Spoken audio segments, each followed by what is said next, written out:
Welcome to Beyond the Bedroom. I am your host, Natalie, and I'm so thrilled to be bringing you this episode of my little podcast. Now, before we start, and as always, remember that this is not an alternative for professional therapy. So if you or someone that you love needs help, contact me for expert guidance or reach out to another therapist in your local area. Over the next 8 episodes, we'll unpack the challenges, shifts, and emerging trends in love, intimacy, relationships, faith, culture, and absolutely everything in between. So let's get right into it. Welcome back to Beyond the Bedroom. You're joining me, Natalie, in season 1 of Rethinking Modern Love. This is episode 2, The Myth of the One. Today, we're tackling one of the biggest myths in modern love, the idea of the one, and asking, should we abandon the soulmate ideal? For centuries, we have been told that somewhere out there is a perfect person just for us. But is that really true? Or is it setting us up for an unrealistic expectation and certain disappointment? In this episode, I'll explore the origins of the soulmate concept, the psychology behind it, and whether we should abandon the idea altogether or not. The idea of soulmates dates back to ancient Greece, where Plato's Symposium described humans as originally having 4 arms, 4 legs, and 1 head with 2 faces. According to legend, Zeus split these beings in half, condemning them to spend their lives searching for their missing half. Many religious traditions influence the idea of one destined partner, though interpretations vary widely. For example, in Christianity, during the creation story of Genesis 2, God says, "It is not good for man to be alone. I will make a helper suitable for him." And later in Proverbs 18, it is said that the one who finds a wife finds a good thing, suggesting that finding a partner is an intentional act and not a mystical discovery of the one. Other religions present their unique views of the one myth too. For example, Hindu beliefs on love often tie into karma and past lives. Some believe a person may reunite with a soulmate from a previous life. Islam teaches that Allah's plan exists, but people must still seek out, choose, and nurture love. Some Jewish teachings support the one myth, but with a twist. Many modern Jewish interpretations believe that the concept of bashet, Yiddish for destined one, suggesting that each person has a divinely chosen partner, isn't just about fate, but also about growing together as a couple. A person can have more than one bashet, depending on life circumstances. New Age and metaphysical views seem to support the one myth, but in a mystical sense. Some people see love as part of cosmic energy and soul contracts, while others focus on free will and personal evolution. It seems clear that across traditions, healthy relationships are built on love, commitment, and mutual respect, whether they are predestined or chosen. And of course, romantic literature, fairy tales, modern culture, and Hollywood movies have perpetuated the concept of a perfect match. So, what do the statistics tell us? Is the idea of a soulmate still existent today? A 2021 UK YouGov poll suggested that 60% of British adults said that they believe in the idea of soulmates. And in the US, a 2017 Marist poll found that 73% of Americans still believe in soulmates, with a higher percentage among young adults. I find it heartwarming that there are so many people holding out for their perfect match, or the person with whom they can share their lives. It suggests that there is something beyond our understanding that beckons us to find love and our forevermore. But does the belief in soulmates help or hinder relationships? And how has the portrayal of romance in media shaped our expectations? I wonder whether cultural views on soulmates and arranged marriages versus love marriages have changed the way we think about relationships. Does science support the soulmate myth? Is love fate or psychology? All right, let's get real. Does science actually support the idea of the one? Or is it just romanticized belief that we've been sold? What does the science of soulmate actually look like? Many of us have been conditioned to believe that love is about finding the perfect match, someone we're meant to be with. But research suggests this soulmate mentality can actually hurt relationships by lowering relationship satisfaction, as people may be quick to leave when problems arise. A study published in the Journal of Experimental Social Psychology found that people who believe in soulmates are more likely to leave relationships when faced with difficulties rather than working through challenges. Why? Because if you think there's only one person out there, the moment things get tough, you start wondering, did I choose wrong? On the flip side, research shows that successful long-term relationships aren't about destiny. They're built on compatibility, mutual effort, and emotional intelligence rather than destiny. The happiest couples don't believe they found the perfect person. They believe they've chosen someone and are committed to growing together. UK psychologist Dr. Meg John Barker argues that a growth mindset in relationship, that is, seeing love as evolving rather than predetermined, leads to healthier, longer-lasting partnerships. But what about compatibility and attachment styles? Our attachment styles, whether we're secure, anxious, or avoidant, can significantly impact relationship success. Instead of destiny, a much stronger predictor of relationship success might be individual attachment styles. For instance, from the 3 main attachment styles, we can glean that securely attached people are comfortable with closeness and independence, thus leading to stable, fulfilling relationships. Anxiously attached individuals crave reassurance and may idealize partners, sometimes mistaking intensity for destiny. Avoidant people value individual independence over intimacy and may inadvertently push away relationships that feel too close. A 2020 UK-based study found that attachment security predicts long-term relationship satisfaction much more than just initial attraction alone. But if soulmates don't exist, why does it feel like they do? Here's where neuroscience gets involved. Our brains actually reinforce the soulmate myth, making us believe that a particular person is destined for us. Dopamine and romantic euphoria means that falling in love floods our brains with dopamine, the same neurotransmitter involved in addiction. It creates a high, making us feel like we found someone truly special. Cue oxytocin and bonding. Over time, long-term relationships increase oxytocin, often called the bonding hormone, which makes us feel deeply attached to one person. This makes us believe that our connection is cosmic, when it's really just biological.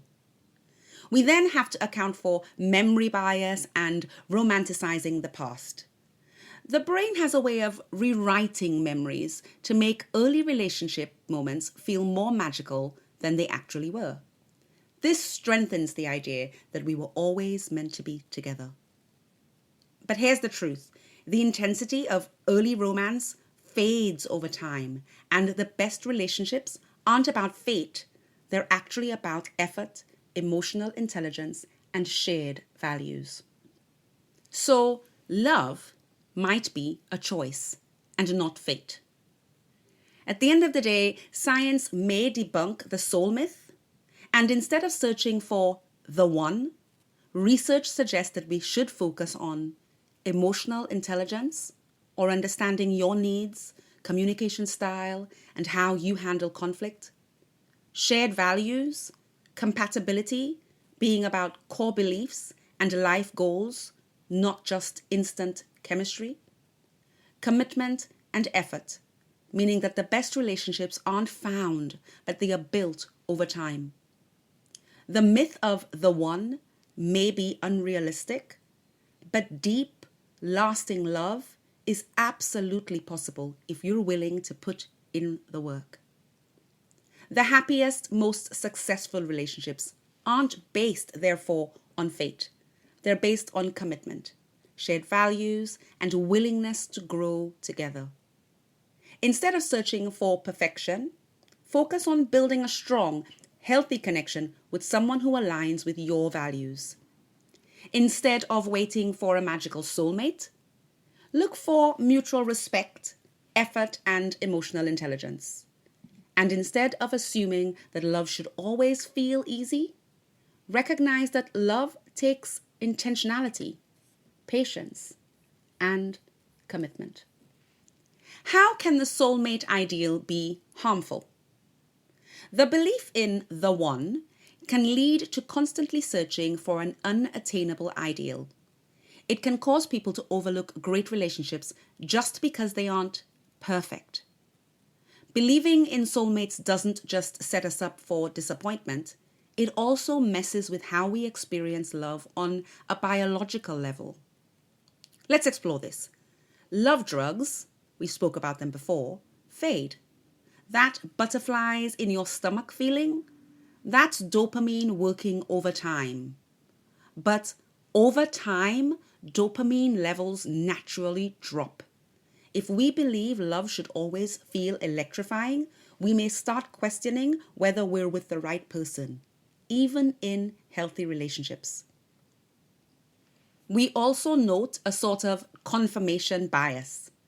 If we've convinced ourselves someone is the one, we ignore red flags that might actually be signs of an unhealthy relationship. While at the same time, if we don't feel the fairy tale spark, we might dismiss a truly great partner too soon. This can create a grass is greener mentality, leading someone to sabotage their relationship by thinking there's someone better out there.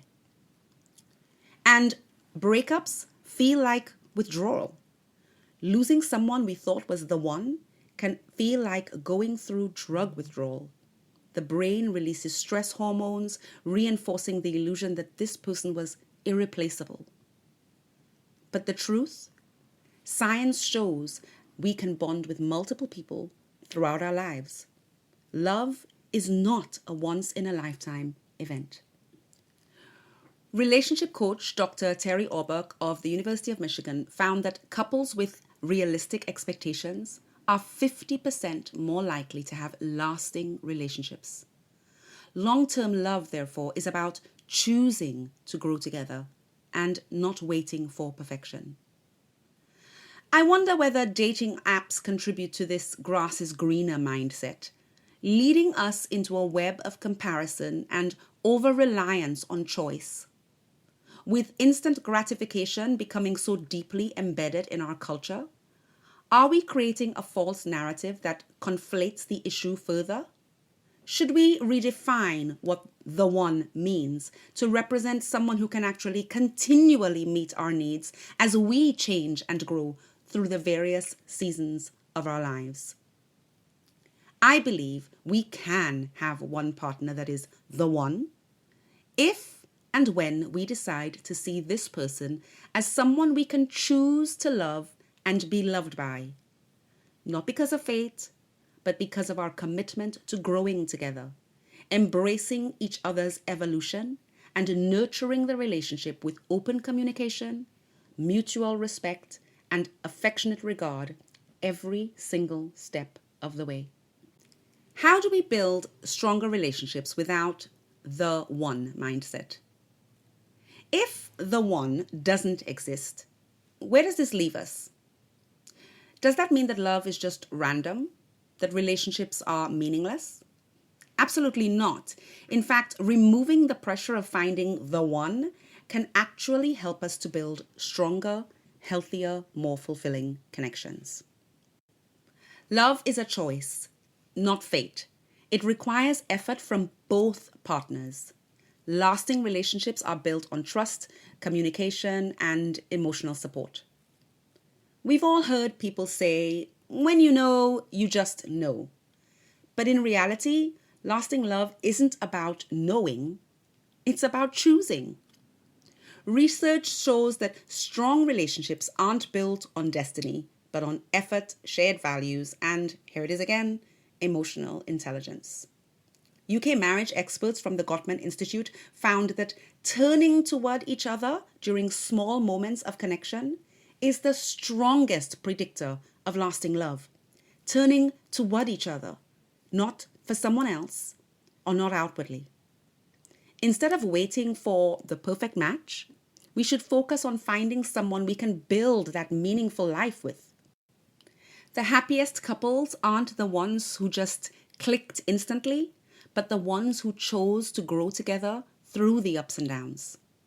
That's the real secret of lasting love. It's not about finding the right person, but about being the right partner. So how do we build stronger relationships without this the one mindset? Letting go of the soulmate myth doesn't mean settling. It means approaching love differently. I can't say it enough that love is a choice and requires effort. A fulfilling relationship isn't something you stumble upon. It's something that you create with trust, communication, and emotional support. Letting go of the idea that one person will fulfill all of your needs is important because no single person can be everything for you. We need friendships, family, and community. We may even need spirituality to feel connected. Putting that much pressure on one partner sets the relationship up for potential failure. We need to focus instead on healthy, fulfilling relationships, not perfection. Chemistry and attraction matter, but they aren't everything. What really makes a relationship last is compatibility in values, emotional intelligence, and the ability to navigate life together. So what is it that really matters? Instead of chasing the one, here's what we should actually focus on.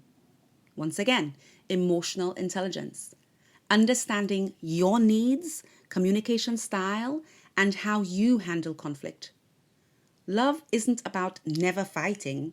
It's about fighting well and learning from each other. Shared values.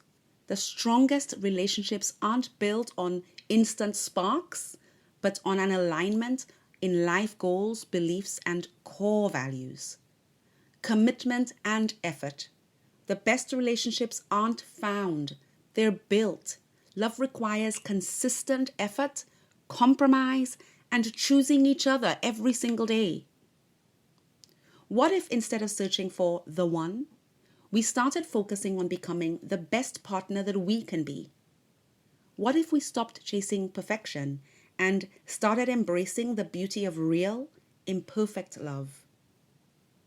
At the end of the day, love isn't about finding someone who completes you. It's about choosing someone to walk through life with, flaws and all. It's your turn now to go beyond the bedroom and think about your ideal relationship and partner. Should we abandon the myth of the one or try to become the best partner we can be? This week, think about your views on this topic. Have you ever felt stuck in the soulmate mindset? Do you think believing in the one helps or hurts relationships? Create a vision board of your ideal partner if you don't already have one, and see if you tick all those boxes.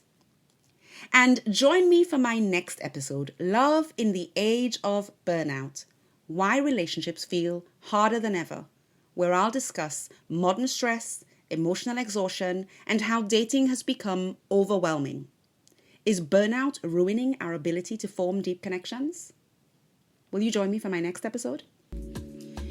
If you like what you've heard so far, please subscribe, rate, and review Beyond the Bedroom. And if you enjoyed today's episode, please share it with a friend so that I can continue to bring these important conversations to life. Why don't you follow me on social media? My handle is @LTAS Therapy. That's @LTAS Therapy. For those in the know, that's Let's Talk About Sex. And subscribe for behind-the-scenes thoughts and discussions on my B side. I'll catch you next time as we continue rethinking modern love. But until then, let's talk about it.